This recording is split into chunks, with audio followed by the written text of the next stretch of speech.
I am one of three. I have a lovely younger sister, but I also have an older brother. And here is a picture of me and my brother when I was 5 and he was 7. And we walked to school together, to primary school, and we walked home together. And I had this lovely pink backpack, and I had it on my back, and it's about half the size of me, very big. But my brother, he would also make me carry his bag. So on my back is my bag, already too big, and on my front is his bag, also massive, right?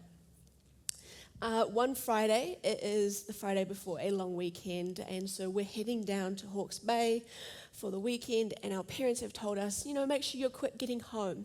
And so my brother takes the initiative to make sure that I am running home.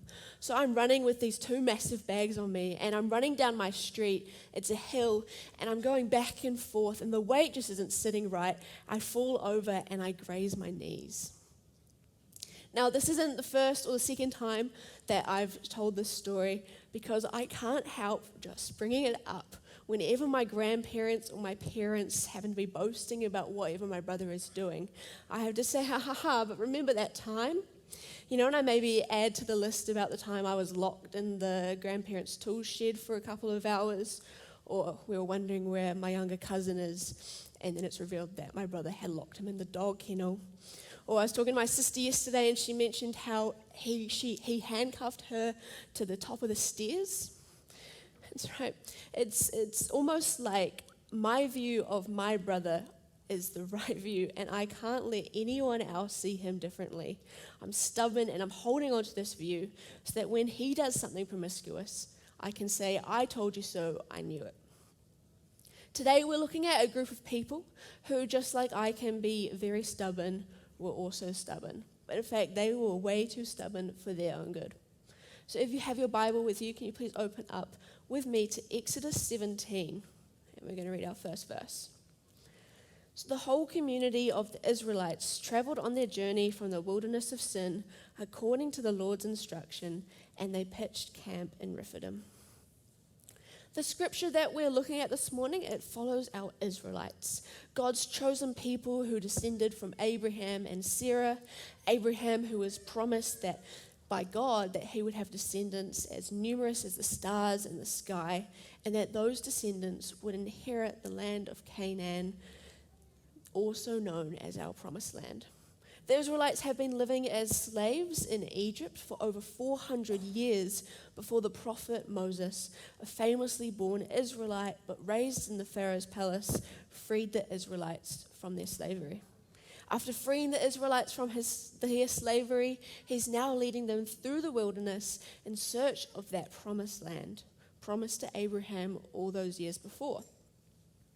So the Israelites are trekking through the wilderness of Sin, which is, in our map here, you can see it's located east of Egypt, a bit north of Mount Sinai. Now, I think it's important to visualize to note from Exodus 12, verse 37, we find out the amount of people that are on this little hike. It's described in Exodus 12, verse 17, that it's 600,000 men and their dependents, which, to help me visualize, I just like to imagine the population of Auckland. So our Israelites, or the population of Auckland, they start off our story set with camp in Rephidim, a land located in our wilderness of Sin. Let's keep reading. Now there was no water for the people to drink. So the people contended with Moses, and they said, "Give us water to drink." Moses said to them, "Why do you contend with me? Why do you test the Lord?" But the people were very thirsty there for water, and they murmured against Moses and said, "Why in the world would you bring us up from Egypt to kill us and our children and our cattle with thirst?" So the people, they are complaining. They're complaining, they're quarreling, they're moaning, they're testing the Lord. They're even going as far as wishing that they were back in Egypt, back where they were slaves. Now, some people believe that the Israelites must have had a pretty nice and cushy life in Egypt, since there are a few occasions where they wish to go back there, but I don't think this was the case at all. The Egyptians were set on making the Israelites' lives miserable. In the first chapter of Exodus, in verse 14, it says how they made their lives bitter by hard service with mortar and bricks and back-breaking work in the fields. And as slave masters, they were described as ruthless. Lots of the Israelites would remember the time where the one Pharaoh made that law to kill all the baby Hebrew boys, the law that nearly killed Moses. In slavery, the people would have been living in a state of fear, of loss, of anguish. But hey, at least they had water, right? So the Israelites were so distraught by their situation that they had lost all comprehension of reality. They started warping their memory about what had happened and thinking that maybe it wasn't so bad. When we read this, I think our first instinct or reaction is to think, this is pretty silly of them, right? They're complaining, they're being ungrateful, dramatic even, especially when you know what's coming. But aren't we the same? Isn't it so easy to complain and to moan when you're slam bang in the middle of something? It's so easy to get caught up in ourselves, to get caught up in that pain and forget God. You know, when you don't get that job that was perfect, you'd gone back for the second interview and it was only a 5-minute drive away. Or you're trying to catch up with your friend, but they just keep cancelling the more you reschedule. You know, you're on a tight budget, you've got no money, the money keeps going to the food and the rent, and you can't get that new car that you deserve. Everything is going well when all of a sudden you're diagnosed with something life-changing out of the blue. When things go astray from what we had planned, it's so easy to get caught up in ourselves and forget that God's plans are actually greater, are actually better than anything that we think is right for ourselves, because it's not possible for us to see that bigger picture. We respond to the fear of our situations by pitying ourselves with statements, oh, I didn't get that job because I'm worthless, I knew it. Or my friend doesn't want to see me because no one could ever love me, I knew it. It's exactly what the Israelites are doing. They pity themselves in this moment of pain and thirst. We're all going to die. Moses, you have brought us and our animals here to die. We should go back to Egypt. This response where the Israelites managed to convince themselves that slavery is better than where they currently are, they're not knowing when their thirst is going to end. Well, as dramatic as this response is, it's actually a really instinctive human response. It sounds absurd, but I'm convinced that we have all had this response in some way. Our instinct is to choose our temporary happiness and comfort over the long term, to push away the suffering for another date, even if what we end up trading it for is a lot more suffering. For example, we're going to have lunch and we decide to go to KFC instead of going home and making that healthy lunch. You know, in the moment we get that yummy food and it's easy, we don't have to make it right. But in the long term, we miss out on those health benefits and our wallet is in the deficit. Or we're struggling at school, we really want to drop out, you know, so we give up, we quit, and the workload's gone. But in the end, we've missed out on those benefits if we just stuck it through. Or we're struggling with an addiction and times is tough right now, so we relapse and we get that instant joy, we get that happiness. But what we've traded it for is more suffering, more pain. It's the same as wanting to go back to slavery instead of trusting God's ways. It's giving into our feelings, choosing what we want now, even if it brings pain later. It's choosing slavery. The way that this concept can be applied to so many different scenarios in our life is the same with our walks with God. You know, as Christians, we believe that Jesus saves us from our slavery to sin, sin being the actions that we take that separate us from God. Choosing slavery, I believe, is why we have so many prodigals, because choosing to go off on your own away from God can seem so much easier. But in the end, it's not. We're going to keep reading verse 4 now. Then Moses cried out to the Lord, "What will I do with this people? A little more and they will stone me." So these people, our Israelites, they're losing it. They have completely forgotten themselves. First, they want to go back to Egypt, back into their slavery. But now they've started a small uprising and are coming for the very man who saved their lives. All because of a little hardship. Not only have they forgotten their own conduct, they've forgotten their past experiences. The story happened early on in the wilderness. As you may know, they end up being there for 40 years. But in chapter 19, it's revealed we're only 3 months into the wilderness. You know, these are the same people who witnessed God delivering on his promise to rescue the Israelites. It's the same people who witnessed Moses performing miracle after miracle in Egypt, the 10 plagues, the Passover, the parting of the Red Sea. These people saw it all. But more than that, they forgot something extremely relevant that happened just a couple of chapters earlier. So if you turn back with me to chapter 15, we're going to read from verse 22. Then Moses led Israel to journey away from the Red Sea. They went out to the wilderness of Shur and walked for 3 days into the wilderness and found no water. Then they came to Marah, but they were not able to drink the waters of Marah because they were bitter. So the people murmured against Moses, saying, "What can we drink?" He cried out to the Lord, and the Lord showed him a tree. When Moses threw it into the water became safe to drink. There the Lord made for them a binding ordinance, and there he tested them. He said, "If you will diligently obey the Lord your God, do what is right in his sight, and pay attention to his commandments, keep all his statutes, and then all the diseases that I brought on the Egyptians I will not bring on you, for I, the Lord, am your healer." Then they came to Elim, where there were 12 wells of water and 70 palm trees, and they camped there by the water. So this is not our first time that the Israelites were without their beloved water. The first time, it had only been 3 days since the parting of the Red Sea, since they were able to walk through the whole population of Auckland, a dried seabed, without any of the Egyptians following. 3 days and they were already grumbling to Moses. They went from praising God, singing his praises and songs in triumph, which you can see in the first half of Exodus 15, to complaining as soon as things were not going perfectly. When I read this, it makes me wonder, why is it so much easier for them to remember the hardships that they and their ancestors experienced? Because yes, they have witnessed these miracles, but they've also experienced some pretty tough stuff. For hundreds of years, they were waiting for God to save them, and many generations didn't have God save them.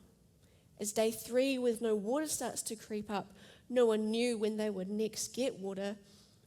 And it's at this point in time when the Israelites were thirsting, their suffering was very real. All they could remember was that abandonment, the pain, the suffering, the thirst.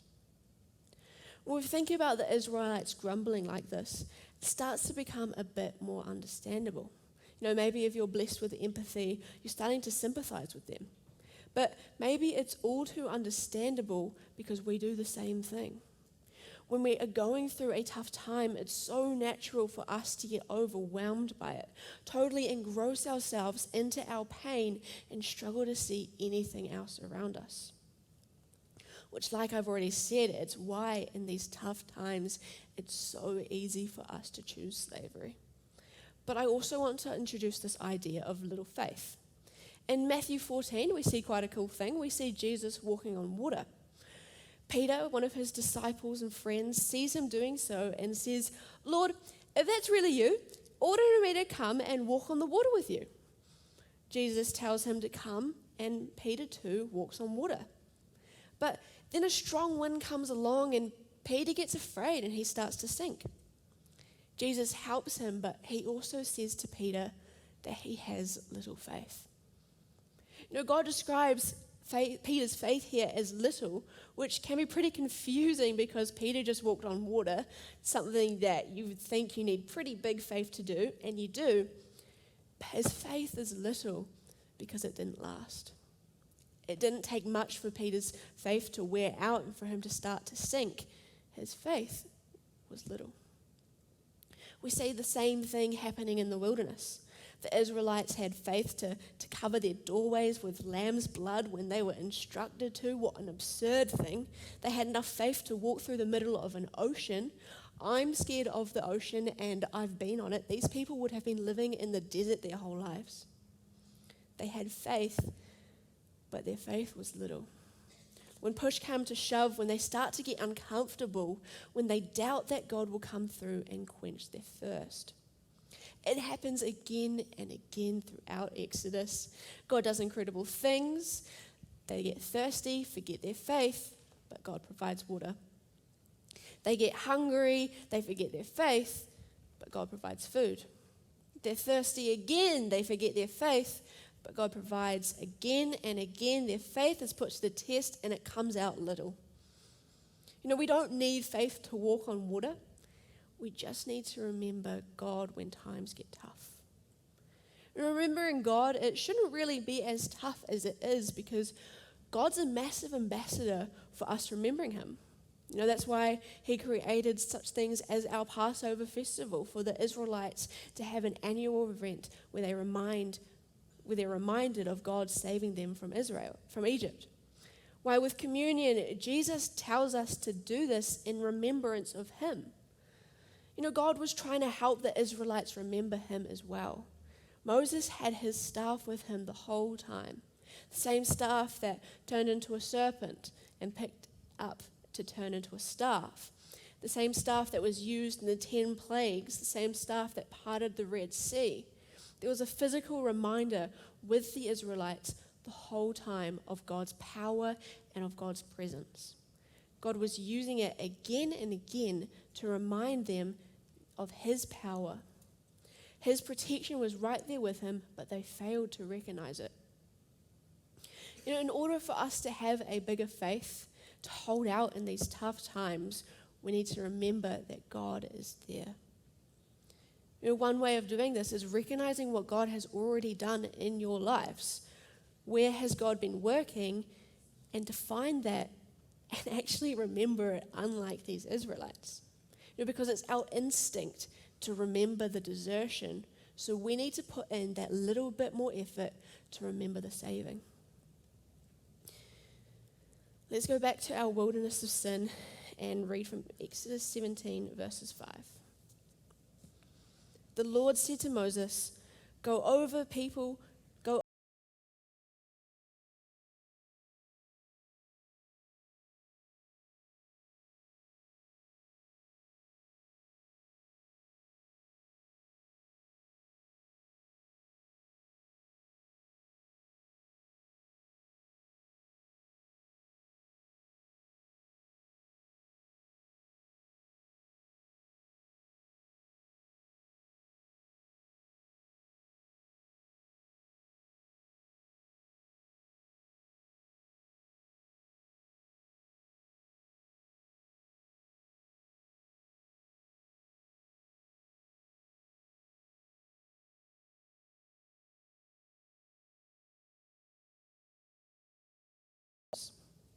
I wonder what the reactions of the Israelites would have been.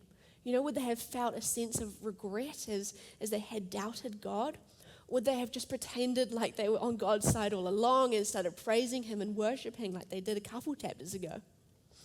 The cycle of deliverance that the Israelites had gotten themselves into, it's similar with the story with my brother, of how I held on to those memories of my brother's troublesome pranks and bring them up whenever I can.